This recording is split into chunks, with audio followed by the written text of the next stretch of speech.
So we're working on a technology called Wi-Fi sensing at UNSW. So Wi-Fi sensing is a new type of passive radar which uses ambient Wi-Fi signals to track physical spaces. So, I mean, why is it important? Think about how widespread Wi-Fi is. This room we're sitting in has Wi-Fi. The hall we were just in has Wi-Fi. Everywhere we're surrounded by Wi-Fi signals. And if now attackers are able to use that Wi-Fi to discover things about you, such as your size, maybe how many of you there are, where you are.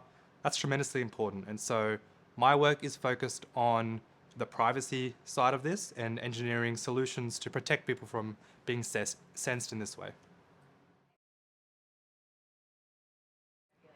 So I guess our paper looked at an application scenario which is going to happen in the very near future. So think about every store that you walk into now. I was at Uniqlo last week and you're surrounded by Wi-Fi networks. You're surrounded by all of this technology which is supposed to help you, right? And that's usually the case with new technologies. It's presented under the guise of being useful and being helpful.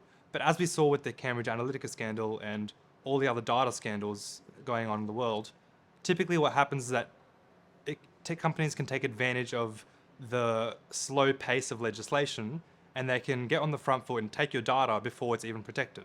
So basically our paper's premise is to say to government, hey, this is happening, people are at risk, you need to do something and create some technologies, sorry, you need to create some policies which will basically standardize policy and privacy, I guess, rules and regulations for how these tech companies must behave. And so that, in the end, is aimed at protecting the Australian public.